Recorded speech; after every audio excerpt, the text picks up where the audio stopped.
Facebook on, YouTube on. Bismillahirrahmanirrahim. Assalamualaikum warahmatullahi wabarakatuh. Waalaikumsalam warahmatullahi wabarakatuh. Alhamdulillahirabbil alamin. Kita berjumpa kembali di komunitas Fikroh MSI, komunitas kajian online bersama Kiai Haji Muhammad Salim Imron.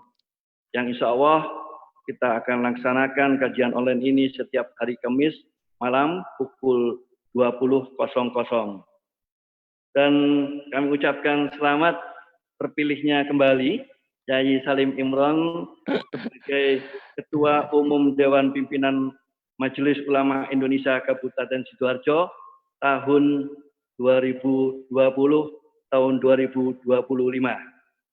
Selamat Kiai. Doanya saja.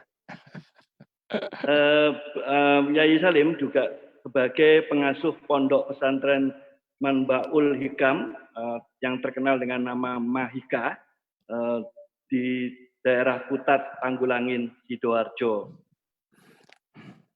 Sebelum menginjak ke acara kajian ini, mohon bagi yang mengikuti di kajian ini di Zoom untuk berpakaian syar'i atau menonaktifkan kamera, karena insya Allah ini akan ditonton oleh banyak orang, dan mohon adab-adab kajiannya tetap diikuti meskipun kajian ini online. Dan mic partisipan akan offline, akan di-off-kan, hanya mic narasumber dan host yang akan aktif. Dan insya Allah tanya jawab untuk kajian online ini akan dilakukan pertanyaannya akan dikumpulkan melalui grup Telegram. Jadi kajian Fikroh MSI ini sudah memiliki grup Telegram. Jadi bagi para jamaah yang ingin bertanya-tanya kepada Yai sesuai tema ataupun di luar tema, monggo bisa bergabung di grup Telegram dan menuliskan pertanyaannya di grup Telegram tersebut. Grup Telegram bisa di-search dengan kata kunci Fikroh MSI atau melihat di deskripsi Facebook Sahabat Masjid Indonesia. Dan insya Allah kajian ini juga selain diikuti secara interaktif di aplikasi Zoom, juga live streaming di Facebook Sahabat Masjid Indonesia dan juga live streaming di akun YouTube Ar-Raudhah TV. Demikian informasinya, dan monggo ya kita mulai saja kajiannya. Assalamualaikum warahmatullahi wabarakatuh. Assalamualaikum warahmatullahi wabarakatuh. Bismillahirrahmanirrahim. Alhamdulillahi rabbil alamin. Asyhadu an la ilaha illallah wahdahu la syarikalah.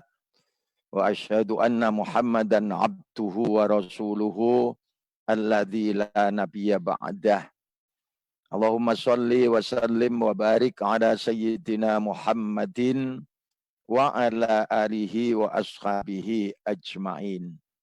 Subhanaka la ilma lana illa ma 'allamtana innaka antal alimul hakim. Bapak-bapak, ibu-ibu, saudara-saudari, jamaah kajian online komunitas Fikroh MSI yang saya hormati, yang juga dimuliakan oleh Allah Subhanahu wa Ta'ala. Syukur alhamdulillah, malam hari ini kita dipertemukan kembali oleh Allah lewat kajian online. Insya Allah semuanya dalam keadaan sehat walafiat. Lebih dahulu seperti biasa, marilah kita buka kajian online malam hari ini dengan memohon hidayah kehadirat Allah, agar apa yang kita bahas, kita kaji bersama ini membawa manfaat serta maslahah fid dunya wal akhirah. Ala hadhihi niyyah. Al-Fatihah. A'udzu billahi minasyaitonir rajim. Bismillahirrahmanirrahim. Alhamdulillahi rabbil alamin arrahmanir rahim maliki yaumiddin. Iyyaka na'budu wa iyyaka nasta'in. Ihdinas siratal mustaqim. Siratal ladzina an'amta 'alaihim ghairil maghdubi 'alaihim waladdallin. Amin. Jamaah sekalian yang saya hormati, masalah pernikahan ini memang luas sekali. Pada waktu permulaan kita masuk ke tema pernikahan, sudah saya gambarkan kajian ilmu fikih itu oleh para alim ulama dibagi menjadi 4 bagian. 1/4 membicarakan tentang ibadah, hubungan manusia dengan Tuhan. 1/4 berupa muamalah, hubungan antar sesama manusia. Dan yang ketiga ini munakahat, bab pernikahan itu 1/4. Baru kemudian 1/4 yang terakhir tentang jihad. Nah, pernikahan yang sudah kita bahas sampai bagian yang kelima, kalau jamaah masih ingat, bagian pertama masalah pengertian nikah. Kemudian bagian yang kedua motivasi nikah. Bagian yang ketiga membicarakan tentang syarat rukun dan kewajiban nikah. Yang keempat, hak dan kewajiban suami istri. Dan bagian 5 yang kemarin itu adalah muasyarah bil ma'ruf, hubungan antar suami istri, orang tua dan anak yang bisa mengantarkan kehidupan yang sakinah. Nah, kesimpulannya kemarin itu, pertama, dalam ajaran Islam, rumah tangga Islam itu dibangun atas dasar sistem patrilineal, patriarhat. Suamilah yang diberi kepercayaan oleh Allah untuk memimpin dalam kehidupan rumah tangga. Jadi pemimpin dalam rumah tangga itu adalah suami. Apapun macam latar belakang antara suami istri, kalau bangun rumah tangga Islami, suami dijadikan pemimpin. Karena Allah memberi kelebihan yang ada padanya, baik berupa fisik, mental, maupun materi. Itu yang harus disadari oleh semua kalangan umat Islam kalau rumah tangganya dibina atas dasar nilai-nilai ajaran Islam. Yang kedua, suami yang baik diukur daripada sikapnya terhadap istri dan keluarga. Tidak mengukur tentang fisik, materi, status sosial, dan yang lain. Suami yang baik adalah yang bersikap baik, lemah lembut, penuh cinta, kasih dan sayang terhadap istri dan seluruh keluarga.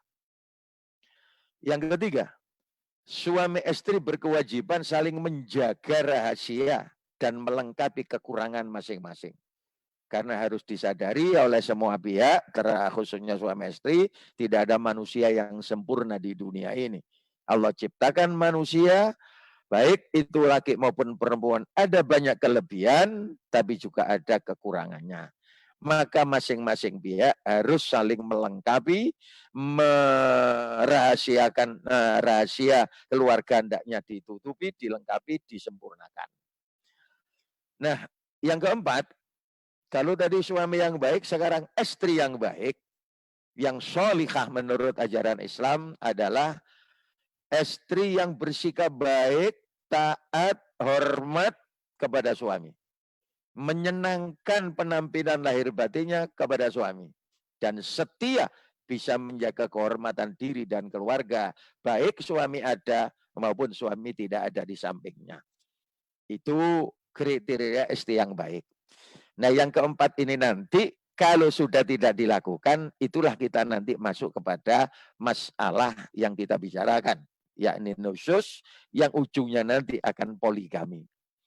Yang kelima kemarin itu harus disadari bahwa suami pada dasarnya lebih menonjol pikirannya, otaknya, ya, ilmunya. Sedangkan istri lebih menonjol hatinya, perasaannya. Karenanya Masing-masing suami istri harus saling mengingatkan dan menjaga dengan baik antara akal pikiran rasionya dengan perasaan ini intusianya, intusia.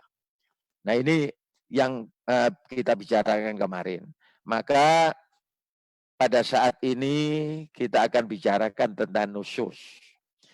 Tadi disebut istri yang baik menurut Allah hanya dua sifatnya. Fassolihatu qonitatun hafidhatun.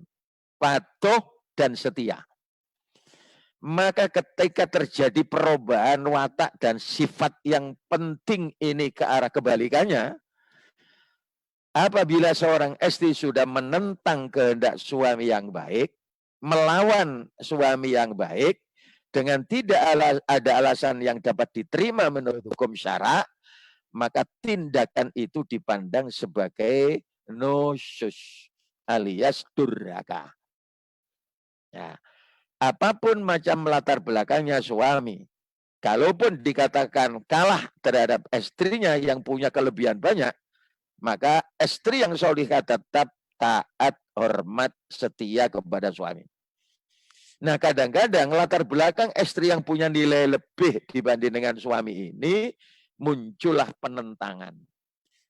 Diajak untuk berbuat baik, tidak diindahkan, kemudian dinasehati menantang, memusuhi, menyepelekan, menyelecehkan, merendahkan martabat suami, apalagi kemudian tidak setia lagi kepada suami, itu tindakan seperti inilah yang disebut nusyus, durhaka. Saya ulang, menurut Allah qonitatun hafidhatun, taat. Nah sekarang kebalikannya taat, durhaka, menentang, memusuhi. Hafidhatun, istri yang baik adalah setia, bisa menjaga kehormatan. Justru ini sudah tidak setia lagi. Maka tindakan istri seperti itulah yang disebut dengan nusyus dalam ilmu fikih ini. Yang kedua, apabila istri sudah melakukan kedurhakaan kepada suami alias dalam hal nusyus, maka suami diberi pelajaran, diberi bimbingan, diberi pedoman oleh ajaran agama, khususnya firman Allah, menghadapi istri yang durhaka itu dengan tahapan-tahapan sebagai berikut. Yang pertama, memberi nasihat dengan sebaik-baiknya. Kewajiban seorang pemimpin adalah menasihati yang dipimpin ke arah yang baik, ke arah yang lebih baik. Dinasihati baik-baik, 1 kali, 2 kali, dengan santun, dengan sopan, dengan tamsil. Kalaupun belum mempan, dengan nada keras, nada peringatan. Kalaupun masih belum mempan istri durhaka saja, maka barangkali ini ada SP1, ada SP2. SP3 dikerasi nasihatnya. Entah dengan semacam ancaman atau bagaimana. Kalau tahap pertama ini masih belum mempan, belum mau merubah kedurhakaan istri, maka tahap yang kedua diperintahkanlah oleh agama, suami hendaknya berpisah tempat tidur dengan istri. Istilah umumnya pisah ranjang. Nyajak setengah gak diwawu dhisik. Kuat-kuatan. Kira-kira kuat mana Pak Oni kalau suami istri pisah ranjang ini. Nah, tahap ini kalaupun masih belum bisa berubah sikap istri yang durhaka, maka tahap ketiga dibolehkan suami memukul istrinya dengan catatan tidak sampai melukainya. Alasan yang B ini, yang C ya sebenarnya itu A, B, C, yang C itu mestinya. Yang C ini tidak akan terkena KDRT, kekerasan dalam rumah tangga. Masih dibenarkan oleh agama. Memukul istri yang sudah melampaui batas kedurhakaannya kepada suami. Ini.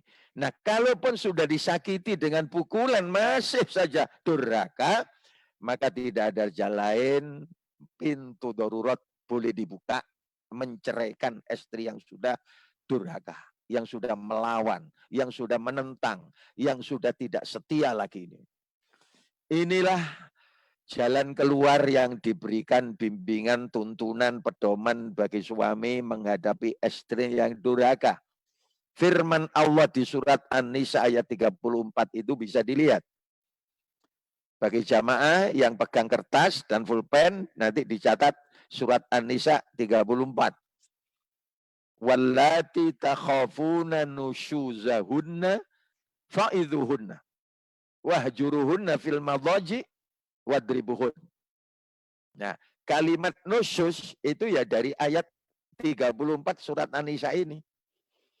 Wallati takhafuna, ketika kamu sekalian khawatir istri kalian durhaka, kedurhakaan istri, maka Allah perintah fa'iduhunna. Itu nasihati baik-baik. Yang kedua, wahjuruhunna fil madhaji, pisah ranjang. Dipisah tempat tidur. Yang ketiga, wadribuhun, pukul, kata Allah, firman Allah. Ini artinya, wanita atau istri yang kalian khawatir nusyusnya, durhakanya, maka Allah perintah kepada suami, nasihatilah mereka dengan baik-baik. Kalaupun tidak berubah, pisahkan diri kalian dari tempat tidur mereka, pisah ranjang. Kalaupun masih belum berubah, pukullah mereka. Nah, saya kadang-kadang bertanya kepada khalayak jamaah ketika bertemu, bolehkah suami memukul istri? Semua jawab, enggak boleh. Gitu. Nah, ternyata Allah memberikan perkenan. Boleh. Suami memukul istri itu boleh. Dalam keadaan bagaimana? Nah, ini tahap terakhir sudah. Ketika istrinya durhaka, sudah diberi nasihat berkali-kali, sudah dipisah ranjang berkali-kali, tapi masih saja durhaka, maka Allah perintah kepada suami, pukul istri. Nah, teknisnya kemudian Nabi memberikan penjelasan, wala tadribil wajha. Jangan memukul wajahnya istri. Dulu sudah kita bicarakan tentang ini. Nah, kewajiban suami adalah melindungi istri, karena itu tidak boleh memukul di arah wajah. Wajah ini barang antik bagi kaum wanita, sehingga ini merupakan kehormatan, tidak boleh dilukai.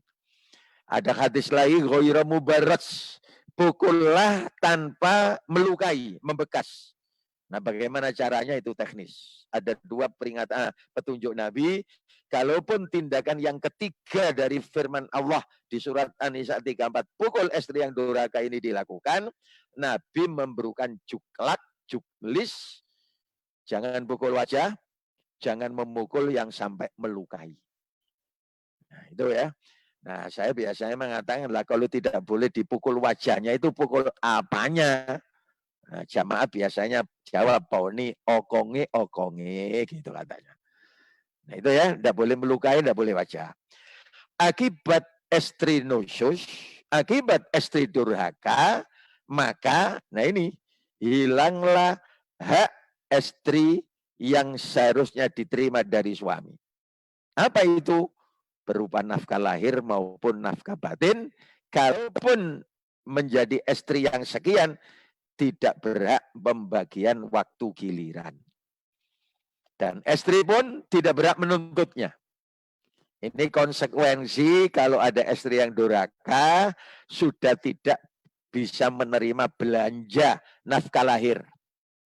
Sudah tidak berhak menerima nafkah batin, kasih sayang. Karena 3 tahap sudah dilakukan dan itu tidak merubah perangainya yang durhaka kepada suami. Nah ini, nah istri pun tidak berhak menuntut. Sampai menuntut misalnya ke jalur hukum, ke pengadilan agama, misalnya tidak akan dilayani. Karena bukti-bukti kedurhakaan istri ini sudah nyata. Saksi ada, bukti ada, misalnya begitu. Nah, oleh karena itulah kepada ibu-ibu, kepada calon-calon istri, hendaknya jangan sekali-kali melakukan tindakan nusyus. Sebenarnya tidak dibenarkan oleh akhlak Islam. Bukan cerminan sebagai istri yang solihah. Nah, karenanya hendaknya mengendalikan diri. Nah sekarang kebalikannya, kalau istri mau durhaka, mau nusyus, itu tentu alasannya ada. Kalau kemudian suami yang durhaka gimana? Nah ini yang ketiga. Bila pihak suami yang melakukan nusyus, suami yang durhaka, berupa apa? Nah kalau istri tadi itu kan berupa perlawanan, nah, kebalikan dari dua. Kalau istri yang baik itu taat, hormat, sekarang malah menentang, memusuhi. Istri yang baik itu setia, bisa menjaga kehormatan, malah dia tidak setia. Kalau ditambah dengan sabdanya Nabi, istri yang baik itu menyenangkan hati, ini juga menyakitkan hati suami. Istri yang solihah sifatnya keempat, pandai menerima pemberian istri, malah melecehkan pemberian suami.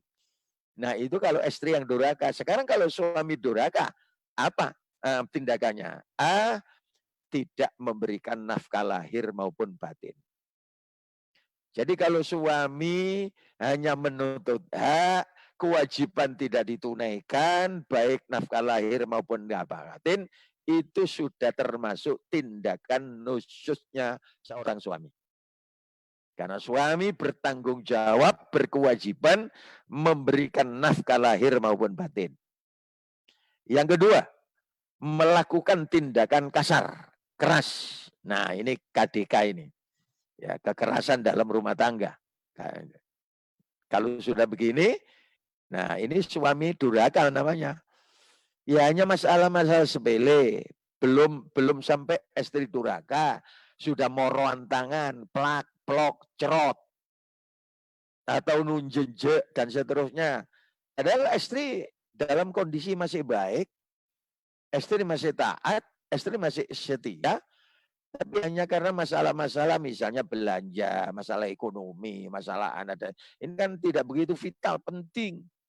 Tapi suami sudah bertindak kasar, keras, memukul dan seterusnya, menyiksa. Nah ini suami yang durhaka, khusus. Yang ketiga, meninggalkan kewajiban sebagai suami. Udah, mohon maaf, dulu saya sampaikan yang C itu saya wadani suami yang tuldak. Pulang-pulang nutul, setelah nutul ditinggal geledak sudah.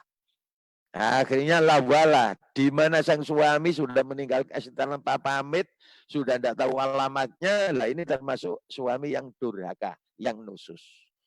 Maka ketika suami melakukan nusus, durhaka terhadap istrinya seperti ini, bagi istri-istri yang solihah diberi petunjuk dua macam pilihan. Satu di antara dua pilihan. Apa itu? Yang pertama, tetap bertahan sebagai istri yang solihah alias sabar. Sambil bermusyawarah dengan suami, mencari solusi. Mencari jalan keluar. Mencari arah perdamaian untuk bisa utuh kembali rumah tangga. Nah ini harus benar-benar kuat fisik, kuat mental, kuat perasaan, kuat harga diri. Seorang istri yang solihah ketika dicoba suaminya sudah durhaka seperti itu. Nah, kalaupun sudah tidak tahan, menghadapi istri yang melampaui batas nususnya itu, kemungkinan B diberi jalan keluar.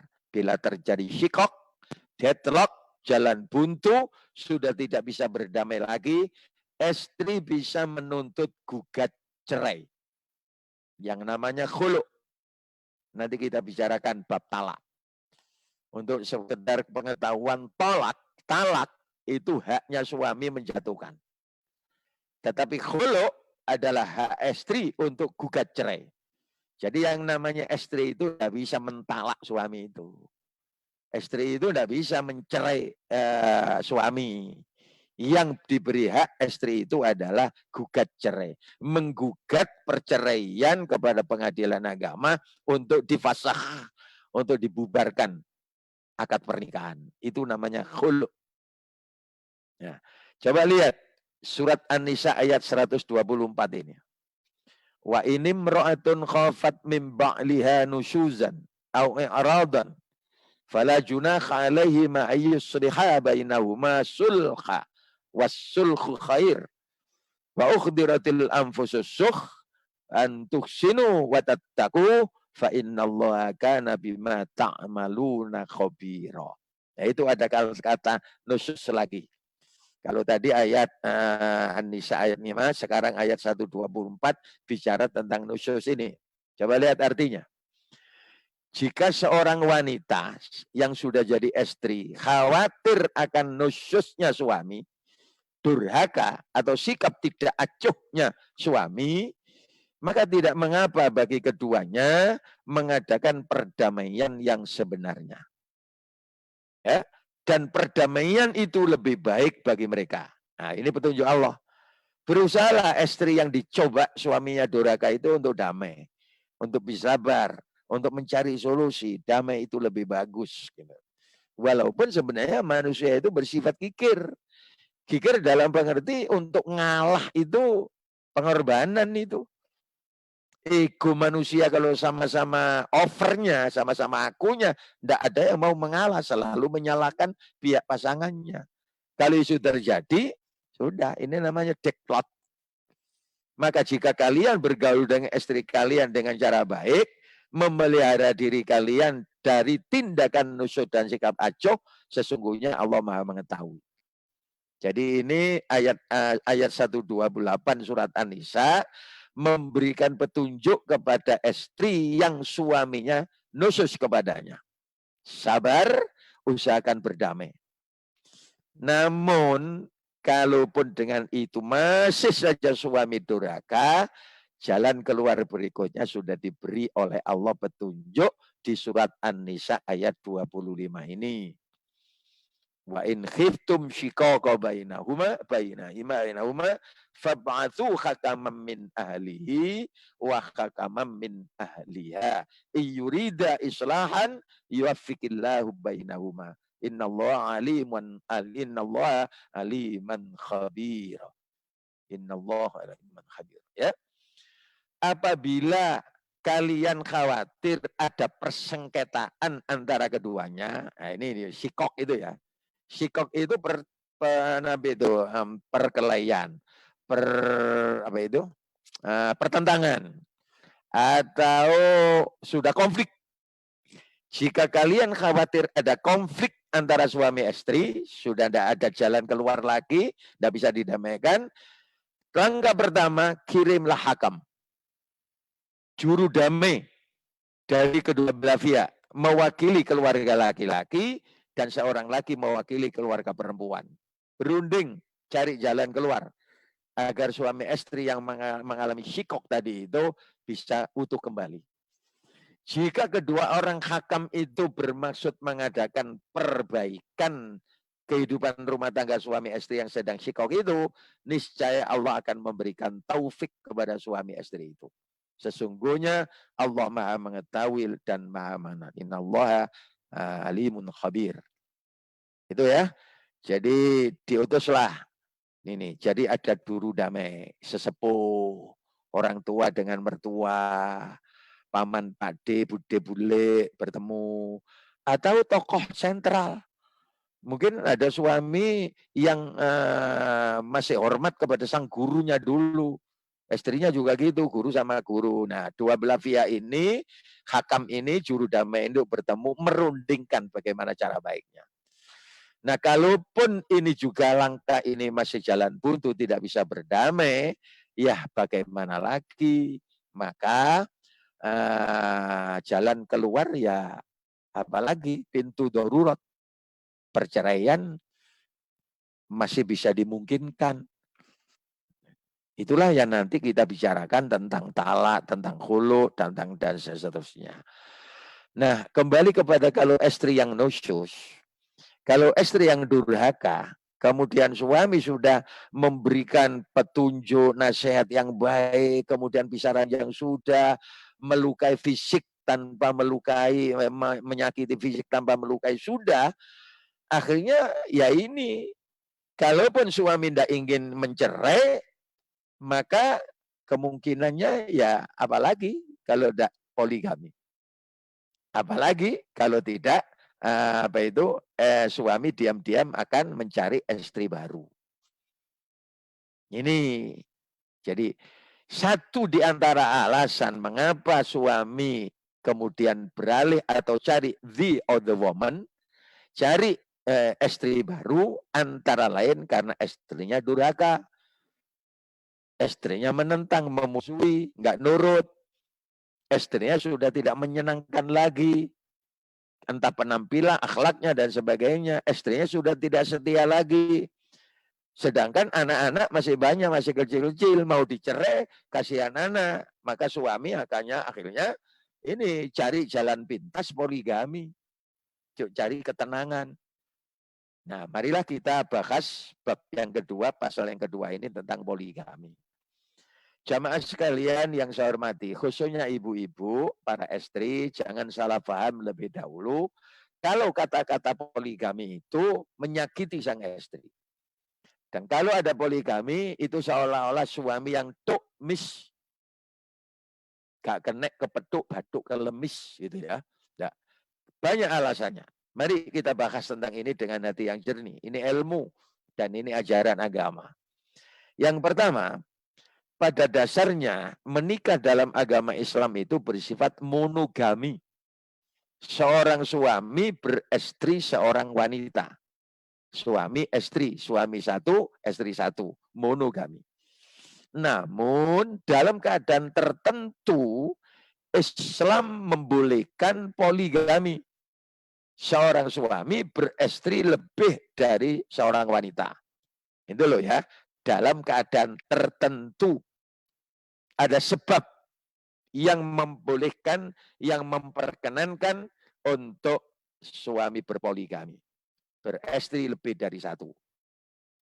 Yang kedua, poligami dalam Islam dibatasi maksimal 4 orang istri.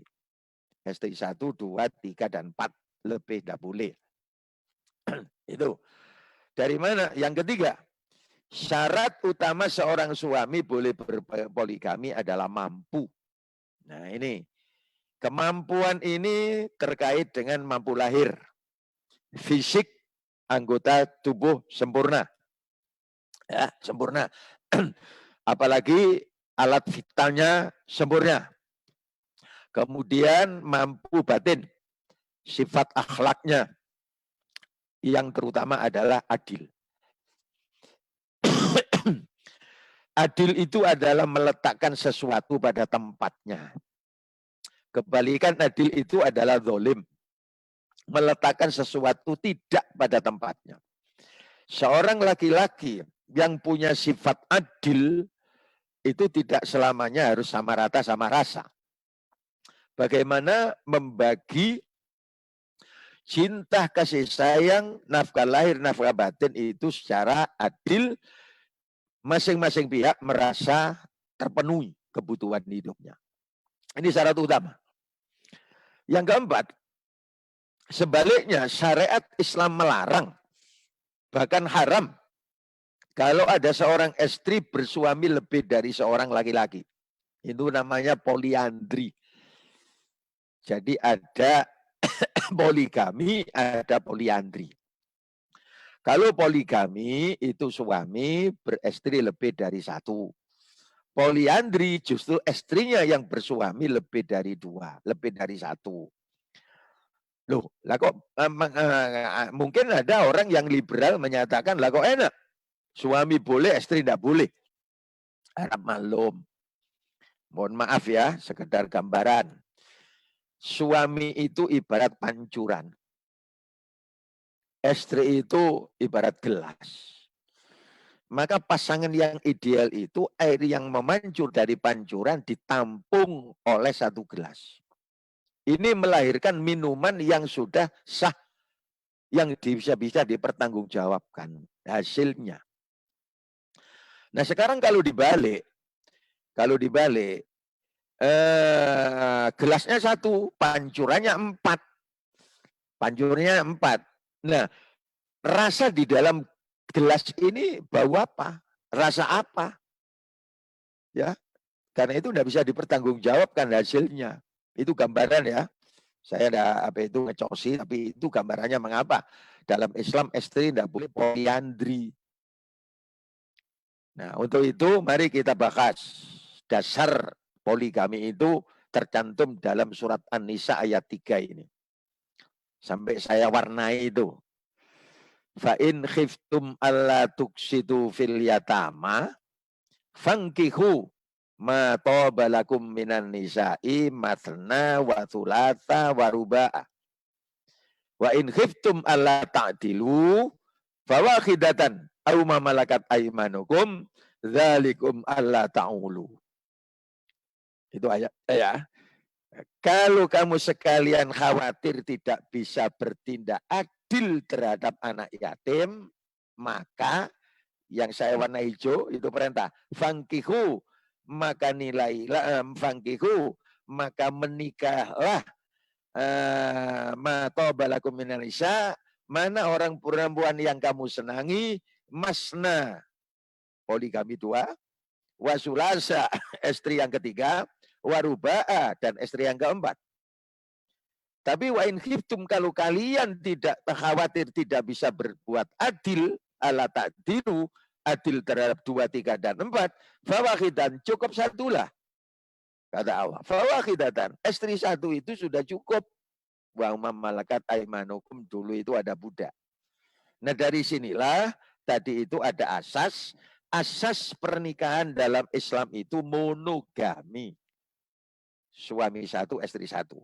Tapi dalam keadaan tertentu dibolehkan masna wasulasa waruba 2, 3, 4 itu. Coba lihat terjemahnya. Jika kamu sekalian takut tidak akan dapat berbuat adil terhadap hak-hak perempuan yang bila kalian mengawininya, maka kawinilah wanita-wanita lain yang kalian senangi 2, 3, atau 4. Itu arti terjemahnya. Bukan 2, 2, 3, 3, 4, 4. Bukan itu. Maka kawinilah istri pertama, kemudian yang kedua, kemudian yang ketiga, kemudian yang keempat. Kemudian jika kalian takut tidak akan dapat berbuat adil, maka kawinilah seorang saja, monogami saja, dan budak-budak yang kalian miliki. Nah, untuk dimaklumi lebih dahulu, jangan dipotong, ambil masna fangkihu ini. Latar belakang ayat 3 surat An-Nisa ada hubungannya dengan ayat 2. Ceritanya ada paman, pakde, om yang punya hak untuk mengasuh anak yatim. Atau taruhlah laki-laki yang kaya mengasuh anak yatim yang dahulunya orang tuanya kaya. Jadi anak yatim yang kecil-kecil ini, perempuan yatim yang kecil-kecil ini masih kecil. Diwarisi oleh orang tuanya yang meninggal dunia dadak, ini tidak ada yang mengasuh. Maka datanglah pengasuh yang mengasuh anak kecil wanita ini, wanita yatim, perempuan yatim, punya harta banyak. Lambat laun setelah anak perempuan ini dewasa, rupanya cantik. Sang pengasuh ini kemudian mau menepuk, 1 kali tepuk 2 jalan. Niatnya menikahi perempuan anak yatim ini sekaligus mengambil hartanya. Padahal harta warisan anak yatim yang dititipkan kepada pengasuh ini seharusnya diberikan kepada anak yatim. Tapi ini tidak. Si pengasuh ini harta anak yatim mau dirampas karena dia mengelola, sekaligus anak perempuannya dikawini sehingga dua-duanya dirangkul. Itu namanya tidak adil. Maka dengan latar belakang ini turunnya ayat yang ketiga ini. Jika kamu sekalian takut tidak akan dapat berbuat adil terhadap hak-hak perempuan, ya wanita-wanita anak yatim tadi itu, maka kawinlah, poligamilah. Jadi latar belakang poligami ini sekali lagi saya ulang, asbabun nuzulnya, sebab turunnya ayat ini itu tadi. Karena ada pengasuh anak yatim perempuan yang memiliki harta waris dari orang tuanya meninggal dunia, diasuh, tidak diberikan, tapi anaknya nanti dikawin, hartanya juga dimiliki tanpa mas kawin. Itu namanya adil. Nah, jadi masna wasulasa waruba itu kalau tidak bisa berbuat tadi itu lebih baik kawinlah dengan wanita lain. Jangan anak yatim yang kamu asuh itu. 2, 3, 4 yang lain saja. Nah, kemudian kalau sudah terjadi perkawinan 2, 3, 4 harus adil. Jika kalian tidak bisa adil, ya seorang saja, monogami saja. Ini yang harus difahami oleh semua pihak, bahwa latar belakang ayat 3 surat An-Nisa yang membolehkan orang laki-laki muslim sebagai suami berpoligami 2, 3, 4, ceritanya seperti itu. Nah, kadang-kadang hanya diambil mis tadi itu, kepingin kepeduk batuk kelemis nikah lagi, batuk kelemis nikah lagi, tidak ada latar belakang dan seterusnya. Oleh karena itu peringatan adil ini betul-betul vital, pokok, penting, utama. Namun Allah memberikan peringatan. Walan tastati'u alla ta'dilu bainan nisa walau kharastum. Fala tamilu kullal mail fatadaruha kal mu'allaqah.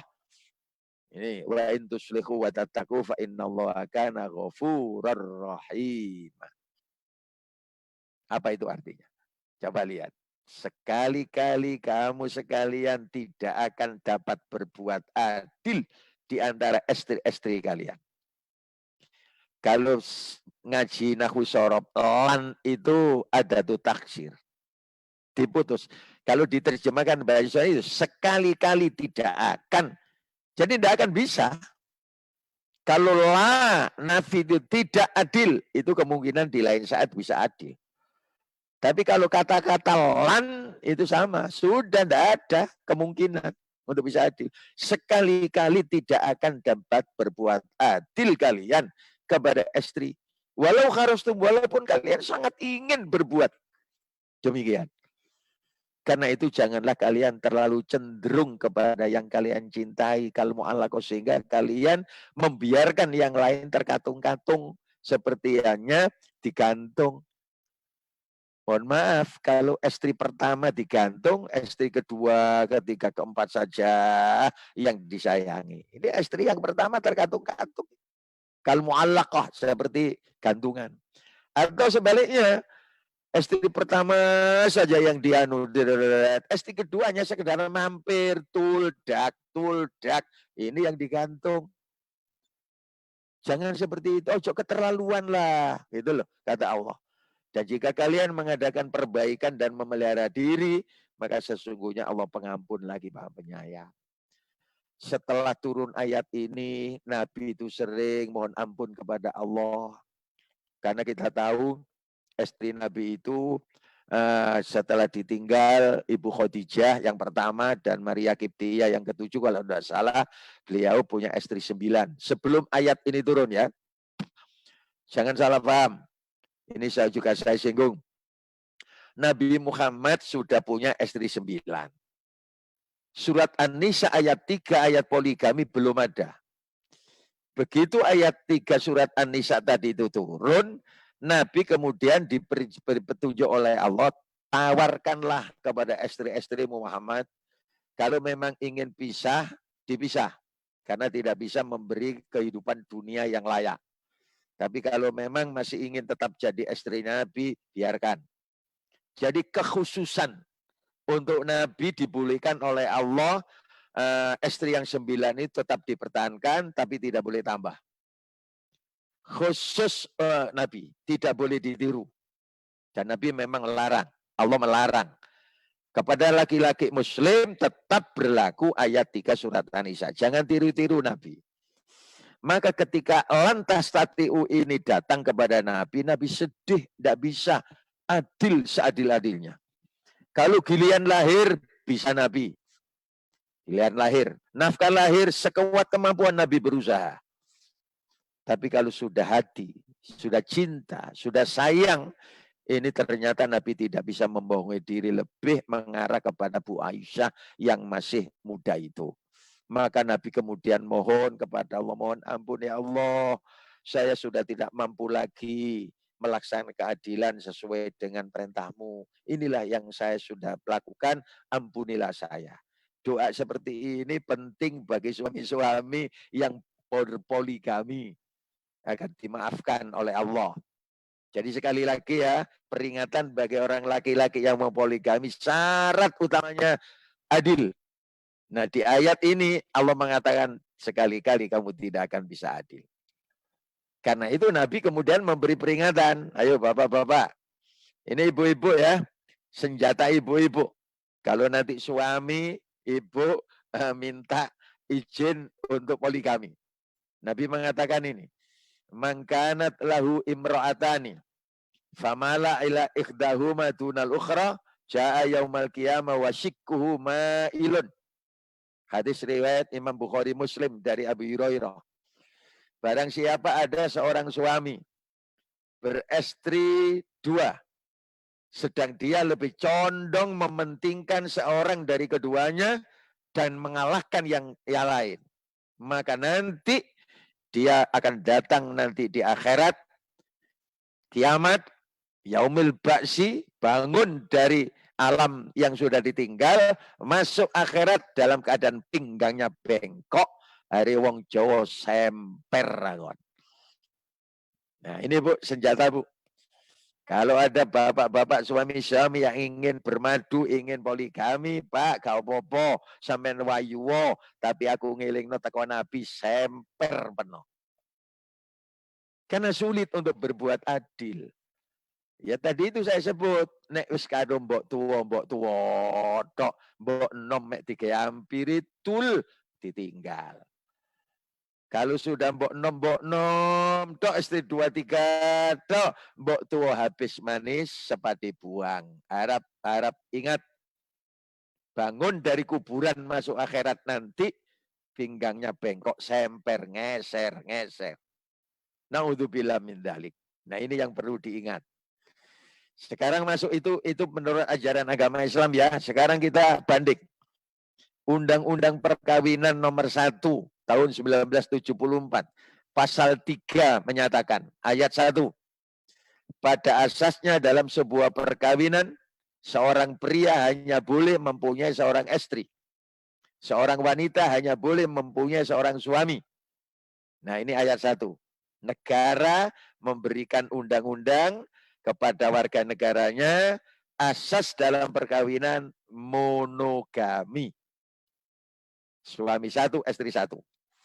Ayat yang kedua, pengadilan dapat memberi izin kepada seorang suami untuk beristri lebih dari seorang apabila dikehendaki oleh pihak-pihak yang bersangkutan. Nah, poligaminya sudah tertampung dalam ayat 2 pasal 3. Jadi suami boleh berpoligami, tapi syaratnya harus minta izin kepada pengadilan.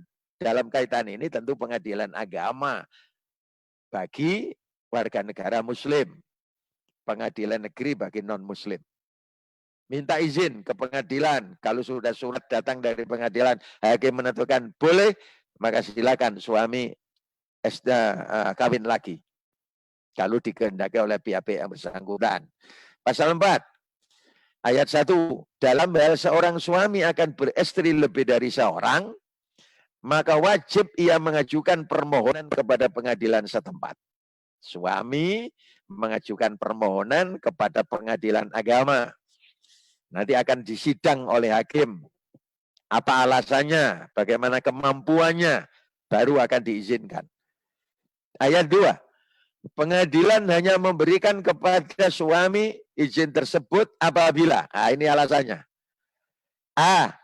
Istri tidak dapat menjalankan kewajiban sebagai istri. Entah karena sakit, entah karena pergi jauh. Maaf ya, kalau sakit, saudara, sakit tidak usah dibahas. Sakit fisik, sakit rohani, sakit mental, apapun yang sakit sehingga menghalangi kewajibannya sebagai seorang istri. Hak suami sudah tidak bisa dipenuhi karena sakit. 1. Yang B2, atau menjalankan kewajiban ini, istri pegawai negeri. Ditugaskan ke luar negeri, suami ada di rumah, mana mungkin istri bisa melaksanakan kewajiban karena tugas. 1 bulan, setengah tahun, 1 tahun, 2 tahun, akhirnya suami tidak bisa menerima hak istri karena berjauhan. Dalam kondisi seperti ini, suami boleh mengajukan untuk izin poligami. B. Istri mendapat cacat badan atau penyakit yang tidak dapat disembuhkan. Ya maaf, ya termasuk gila. Ya, alat vitalnya sudah tidak berfungsi. Kalau maaf, kalau dikumpuli nanti akan terjadi error. Itu istri cacat sudah. Yang C, istri tidak dapat melahirkan keturunan. Nah, ini tentu tidak semua suami memanfaatkan ini. Ini tergantung situasi ya. Jadi menurut Undang-Undang Perkawinan nomor 1 tahun 74, alasan suami berpoligami itu 3 ini. Istri tidak dapat menjalankan kewajibannya, istri sakit, cacat selamanya, dan istri tidak dapat melahirkan keturunan dibuktikan dengan medis. Nih, pasal 5 ayat 1. Untuk dapat mengajukan permohonan kepada pengadilan harus dipenuhi syarat-syarat seperti ini sebagai berikut. A. Adanya persetujuan dari istri. Ini yang berat. Sopo sih wong wedok sing gelem diwayu. Lah ini yang paling berat ini. Istri setuju. Kalau istri benar-benar solihah, dia terhalang oleh sakitnya, dia terhalang oleh pisahnya dengan suami istri, dia terhalang dengan tidak bisa memberi keturunan, maka istri yang solihah akan mengizinkan suami untuk berpoligami. A. Yang B, adanya kepastian bahwa suami mampu menjamin keperluan hidup istri-istri dari anak-anak dan anak-anak mereka. Nah, finansial ini. Nanti Pak Hakim akan tanya kepada suami penghasilannya sampai sejauh mana. Sanggupkah memberikan nafkah lahir batin kepada istri yang 2, 3, 4. Nanti kalau lahir anak-anak dibuktikan dengan ini. Jadi pengadilan dengan melihat 2 alasan ini akan memberikan izin kepada laki-laki selaku suami untuk berpoligami. Begitulah yang terakhir, larangan poliandri. Ini tercantum di surat An-Nisa ayat 24. Wal muhsonatu minan nisa illa ma malakat aymanukum. Dan diharamkan juga kamu sekalian mengawini wanita yang bersuami.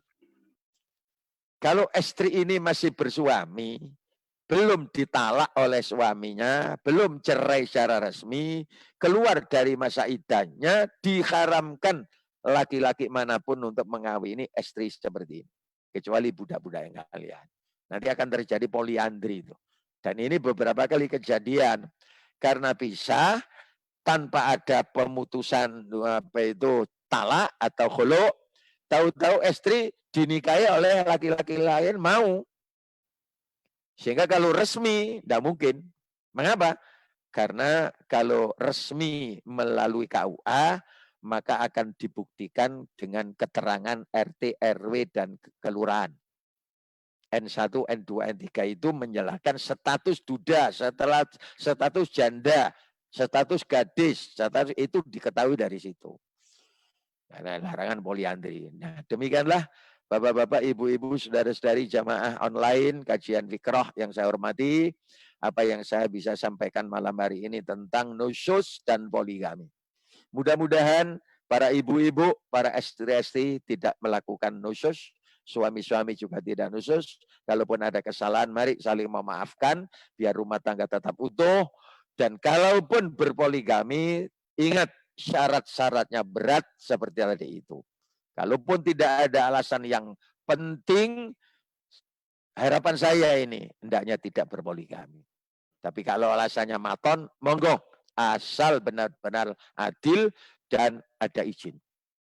Demikian lebih kurang yang bisa saya sampaikan. Mohon maaf dan terima kasih.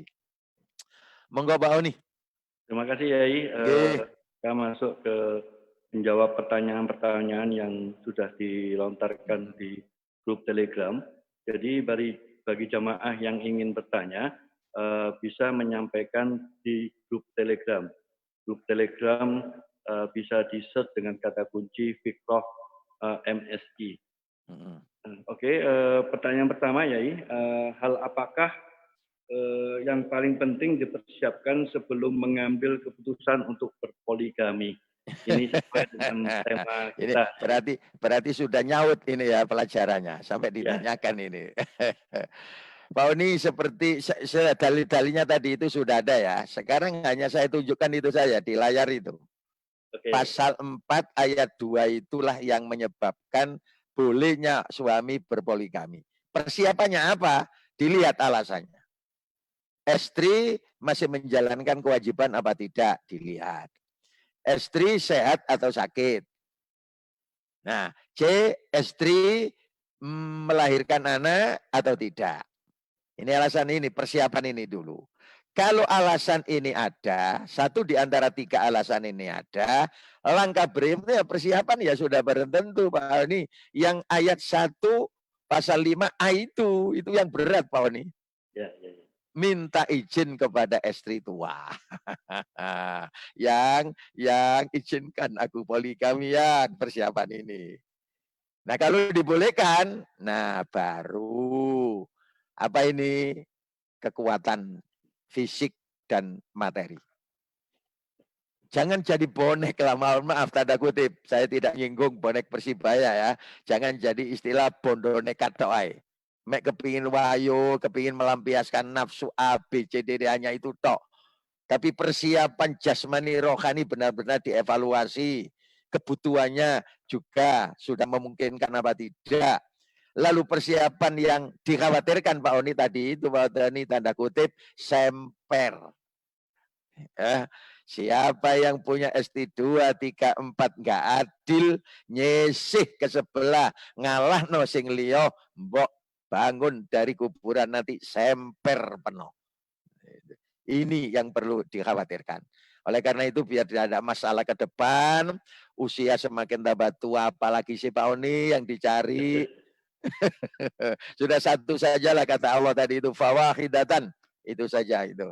Demi anak-anak, demi kehidupan dunia akhirat ini. Tapi yang sudah berpoligami, hati-hati. Peringatan-peringatan ini hendaknya dihadiri dan kalau kasih sayang, kalau keadilan diterapkan, nikmat katanya yang sudah melakukan Pak Oni.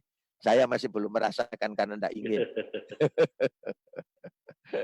Jadi boleh. Yang penting jangan salah paham ibu-ibu.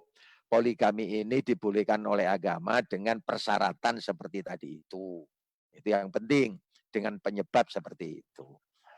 Nah, oke Pak Ani, itu jawaban saya. Oke Yai, kita menginjak pertanyaan kedua. Ini bagaimana baiknya membalas ucapan selamat misalnya Hari Raya Idul Fitri dari non-Muslim, tetangga kita atau teman-teman kita gitu Yai. Sebab bila nanti ada Hari Raya mereka, kita jadi nggak enak jika tidak mengucapkan selamat juga. Nah, dan bagaimana pula jika jadi pejabat atau pemimpin, di mana tiap ada hari raya, hari raya macam-macam akhirnya kita mesti mengucapkan selamat juga gitu ya. Penjelasannya panjang ini. Saya singkatnya gini Pak. Di kalangan ulama-ulama Islam terus terang saja ada 2 pendapat tentang ucapan selamat kepada non-Muslim ya. Muslim. Ada yang tidak membolehkan, ada yang membolehkan. Yang tidak membolehkan ini karena alasan akidah tauhid, jangan sampai melanggar syirik. Intinya itu. Mengapa? Selamat itu diakui atau tidak asalnya dari bahasa Arab salama, salima, Islam, assalamualaikum. Allah lah yang memberikan pelajaran pertama kali assalamualaikum kepada Nabi Adam. Sebelumnya kepada malaikat, kemudian kepada Nabi Adam. Setelah itu bertemu, kata Allah, Adam itulah nanti menjadi kalimat salamu untuk anak cucumu. Begitu turun ke bumi, assalamualaikum itu turun-temurun terus para nabi-nabi sampai kepada Nabi Muhammad. Itu pertama ya, assalamualaikum. Assalamualaikum itu doa. Walaupun bahasa Indonesia sekarang selamat. Doa. Yang artinya mudah-mudahan Anda selamat dunia sampai akhirat. Kebalikannya, mudah-mudahan Anda tidak celaka, tidak kena musibah di dunia sampai akhirat. Nah, kalau sudah assalamualaikum dan selamat dalam bahasa Indonesia itu diartikan doa, orang Islam tidak diperkenankan mendoakan non-Muslim. Mendoakan selamat. Kalau mendoakan mohon supaya diberi hidayah, masuk Islam boleh. Tapi kalau sudah urusan doa selamat untuk, apalagi untuk akhirat, itu ritual ibadah. Nabi kan mengatakan, ad-du'a wal ibadah. Doa itu ibadah. Nah kalau sudah ibadah, kul ya ayyuhal kafirun itu garis demarkasi. La a'budu ma ta'budun. Saya tidak menyembah apa yang kamu sembah. Lakum dinukum waliyadin. Inilah yang melarang mengapa ulama tidak membolehkan mengucapkan selamat sama dengan assalamualaikum kepada non-muslim. Karena berhubungan dengan doa. Lalu alasan ketiga, kalau kita mengucapkan doa dan selamat kepada non-muslim, melanggar tauhid kita, la ilaha illallah. Tidak ada Tuhan kecuali Allah. Nah kalau kita ucapkan selamat, mendoakan mereka, mau tidak mau langsung diakui atau tidak, kita mengakui ada Tuhan selain Allah. Tuhan mereka. Maaf loh. Akidah, kepercayaan, ideologi yang paling vital, yang pokok dalam Islam itu tauhid. Larangan dosa yang paling besar dalam Islam itu syirik. Masalahnya ini. Padahal di lain pihak, non-muslim itu tidak kenal syirik. Tidak mengenal keyakinan ada Tuhan selain Tuhan mereka. Batas-batas inilah yang kemudian membuahkan fatwa hukum dalam fikih Islam bahwa umat Islam tidak diperkenankan membaca salam, apakah itu assalamualaikum atau selamat dalam bahasa Indonesia, yang berarti itu doa, doa itu ibadah, mendoakan itu termasuk ke akhirat. Lebih baik diam, kita hormati mereka berhari raya, itu saja. Itu garis demarkasinya. Ini yang tidak membolehkan, alasan yang tidak membolehkan. Yang membolehkan, itu selamat itu tidak dianggap sebagai doa. Hanya ucapan tahniah dirgahayu. Nah, ini kebetulan. 17 Agustus kan ada kalimat dirgahayu Republik Indonesia, HUT kemerdekaan. Dirgahayu itu ya jaya gitu loh. Nah kalau selamat itu hanya seperti diucapkan sebagai tahniah, ucapan selamat-selamat lip service, abang-abang lambe, tapi tidak berupa doa, dibolehkan. Seperti selamat pagi, selamat sore, selamat siang. Sama seperti itu. Nah kalau selamat Natal itu diartikan seperti selamat pagi, selamat nyepi itu selamat sore, kalau diartikan itu tanpa ada niatan untuk mendoakan, maka ulama yang sebelah ini nanti membolehkan. Jadi tergantung niatnya. Seperti itu. Yang penting kita menghormati mereka dengan segala peribadatan mereka. Mereka juga menghormati kita, tidak ganggu. Toleransinya ada batas. Tentang salam pejabat tadi itu, Majelis Ulama Indonesia, Pak Oni terus terang saja mengharapkan, menghimbau, menyarankan agar para pejabat-pejabat muslim itu tidak usahlah membaca uluk salam agama lain. Cukup assalamualaikum warahmatullahi wabarakatuh. Kalaupun diterjemahkan salam sejahtera untuk kita semua. Boleh kalau itu. Tapi kalau sudah wilaheng sekaring janggat, seperti itu sudah memakai ibadahnya agama lain. Nah, sekarang tergantung pejabatnya lah Pak Oni, pengetahuan agama Islamnya sampai sejauh mana terserah kepada yang bersangkutan. Jadi menurut saran saya, tidak usahlah kita mengucapkan selamat Natal, selamat nyepi, selamat itu kepada pihak lain, tapi tetap kita hormati. Mereka mengucapkan selamat Idul Fitri, ya terima kasih, gitu saja. Kalaupun kita datang salaman tanpa mengucap salam atau kalimat yang lain lah, jangan pakai selamat, nanti biar tidak ketanggor doa assalamualaikum. Itu saran saya. Adapun kalau memakai selamat tanpa diiringi niat untuk mendoakan selamat, hanya ucapan tahniah, ucapan kegembiraan saja, monggo. Yang terakhir Pak Oni apa? Yang terakhir Yai, itu di medsos saat ini sedang hangat gara-gara ada Ustadz dari Sidoarjo. Ini saya nggak tahu nih Yai. dari mana berijtihad menjadi imam sholat gaib berjamaah melalui aplikasi Zoom ya. Jadi kayak kita ini tapi sholat berjamaah sholat gaib gitu ya. Apakah sholat jamaah lewat Zoom seperti itu sah atau tidak ya? Oh, gini ya. Istilah sholat gaib itu berarti istilah sholat jenazah, Pak Oni. Ya, ada jenazah di luar desa kita. Ya, kalau Pak Oni di Sidoarjo berarti di Tanggulangin ada orang saudara meninggal. Kalau saya misalnya di Kecamatan Tanggulangin di lingkungan Sidoarjo sono wafat, malah luar negeri balala. Lalu saya kan tidak bisa datang ke sana. Saya sholat jenazah gaib di sini tanpa ada jenazah di muka. Itu memang boleh dan itu ada. Nabi pun pernah sholat gaib seperti itu. Itu boleh sholat gaib ya. Berarti bukan sholat jamaah, sholat fardu. Sebab sholat fardu itu tidak ada sholat gaib. Sholat subuh, dhuhur, asar, maghrib, isya, maktubat, itu sholat jamaah gitu saja.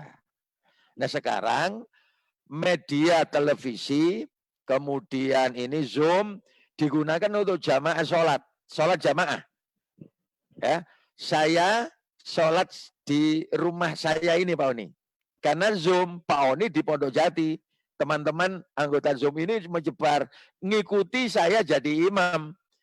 Jenengan dengan teman-teman sholat di rumah, Allah Akbar ikut saya, buat saya walau dolin, amin gitu itu. Pertanyaannya, sholat jamaahnya ini sah apa tidak? Sholatnya sah, tapi nilai jamaahnya 0 saat dianggap munfarid. Sebab sholat berjamaah harus nyambung, harus melihat. Beda lagi Pak Oni dengan Masjid Agung Sidoarjo. Ya, imamnya ada di lantai 2, lalu lantai bawah tidak kelihatan, dipakailah alat televisi untuk melihat pergerakan imam. Satu tempat, hanya di lantai 2 dan lantai 1. Di Mekah juga ada begitu.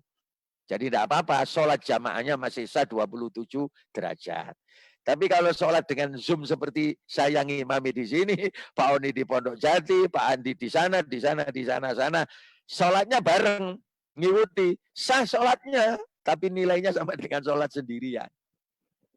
Jadi jamaahnya itu 27 derajatnya itu yang tidak ada. Karena gerak syarat rukunnya sholat sudah terpenuhi. Adapun dia baca makmuman li ta'ala wa niat itu tidak mempengaruhi jamaah. Jadi begitu. Apakah sholat jamaah lewat Zoom seperti itu sah atau tidak? Sah. Hanya yang tidak dapat nilai berjamaahnya. 27 derajat kata Nabi itu.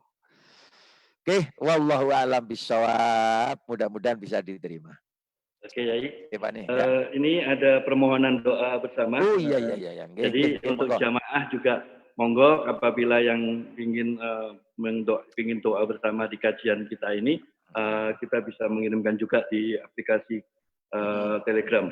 Pertama, Yai almarhum Mas Ahmad Yanto meninggal pada hari Jumat pekan kemarin, 7 Agustus kemarin, ya. Pukul 11.46 di Gresik, Yai.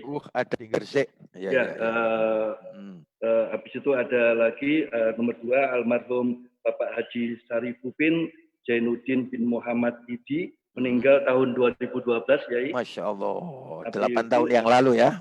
Ya, habis itu nomor 3 almarhumah Hajah Ino binti Idi Yahdi meninggal tahun 2014, Yai. 6 tahun yang lalu. Ya, mohon Yai dan para jamaah bisa mendoakan almarhum dan almarhumah ini.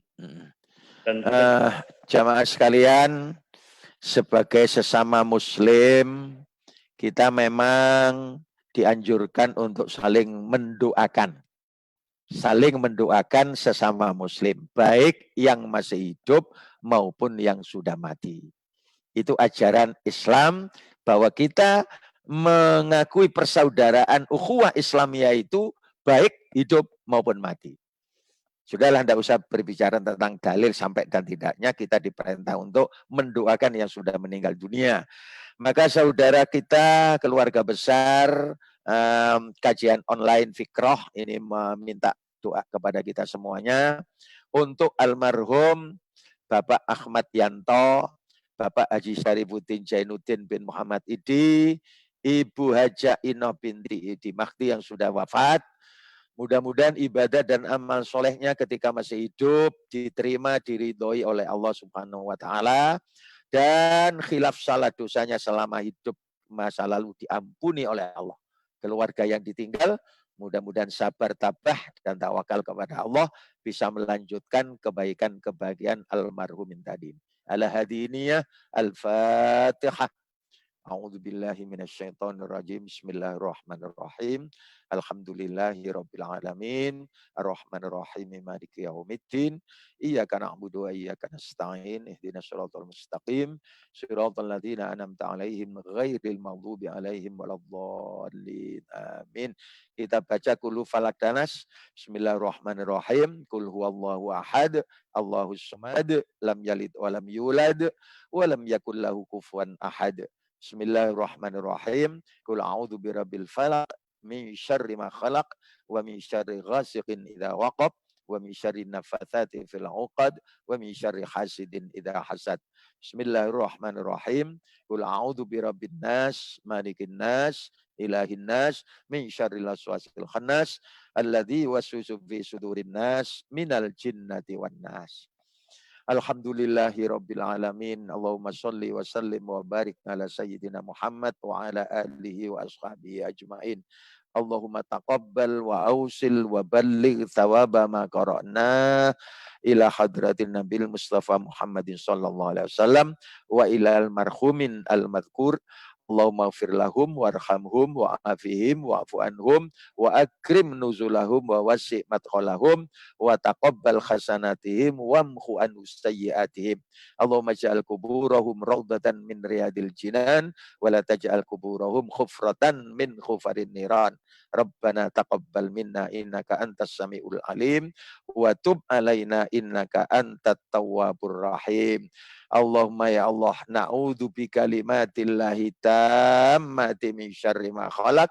Bismillahilladzi la yadhurru ma'asmi syai'un fil ardi wala fis sama wa huwas samiul alim. Allahumma inna na'udzu bika minal barasi wal jununi wal judami wa sayyi'il asqam virus corona bi rahmatika ya arhamar rahimin. Allahumma inna na'udzu bika min jahdil bala wa darakis syaqa wa su'il qada wa syamadatil a'da. Allahumma adfa' annal ghala wal bala wal waba wal fakhsha wal munkara was suyuf al mukhtalifa wasyada'ida wal fitana wal mikhana ma dhahara minha wa ma batan min baladina hadza khassah wa min buldanil muslimina 'ammah innaka 'ala kulli syai'in qadir. Takhassanna bidil izzati wal jabarut wa atasamna bi rabbil malakut wa tawakkalna 'alal hayyil ladzi la yamut. Isrif 'anna hadzal bala wal waba wal qahta wat ta'un virus corona wa bil ijabati jadir innaka 'ala kulli syai'in qadir.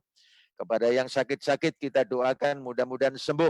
Allahumma rabban nas mudhibal bash antas syafi la shifaa illa shifauka isfi amradona. Sembuhkanlah ya Allah sakit-sakit kami, syifaan la yughadiru saqaman bi rahmatika ya arhamar rahimin. Allahumma inna nas'aluka ilman nafi'a wa rizqan wasi'a wa shifaa'an min kulli da'in wa saqamin bi rahmatika ya arhamar rahimin. Rabbana taqabbal minna innaka antas samiul alim wa tub alaina innaka antat tawwabur rahim. Wa sallallahu ala sayyidina Muhammad wa ala alihi wa ashabihi ajmain. Walhamdulillahi rabbil alamin. Jamaah sekalian, mari kita tutup dengan kafaratul majlis kajian online malam hari ini. Subhanakallahumma wa bihamdika asyhadu an la ilaha illa anta astaghfiruka wa atubu ilaik. Sekali lagi, lebih kurang mohon maaf perhatiannya. Terima kasih. Wassalamualaikum warahmatullahi wabarakatuh. Waalaikumsalam warahmatullahi wabarakatuh. Jazakallahu khairan kasiran kepada Yai Halim Imron yang sudah memberikan kajiannya pada malam hari ini. Dan kembali lagi kami ucapkan selamat kepada Yai karena sudah dipilih kembali menjadi Ketua Umum Dewan Pimpinan Majelis Ulama Indonesia Cabang Sidoarjo untuk periode tahun 2020 tahun 2025. Ya, mohon doa restunya kepada seluruh jamaah. Mudah-mudahan saya utamanya dan teman-teman Pak Yai pengurus sehat walafiat bisa dibimbing ke arah yang lebih baik, sinergi dengan semua pihak untuk menciptakan suasana masyarakat Sidoarjo aman, tentram dan damai. Itu. Amin. Alamin. Okay. Oke, Yai, kita akhiri. Tapi untuk teman-teman yang bergabung di aplikasi Zoom, monggo jangan keluar dulu. Ini ada Pak Komar yang dari di Bandung ini, masih jauh-jauh beliau hadir. Nanti jangan keluar dulu dari aplikasi Zoom karena kita akan bersilaturahim sebentar. Untuk juga yang baru-baru hadir, baru join, monggo kita akan bersilaturahim sebentar. Demikian kita tutup dengan ucapan alhamdulillahirabbil alamin. Assalamualaikum warahmatullahi wabarakatuh. Waalaikumsalam warahmatullahi wabarakatuh.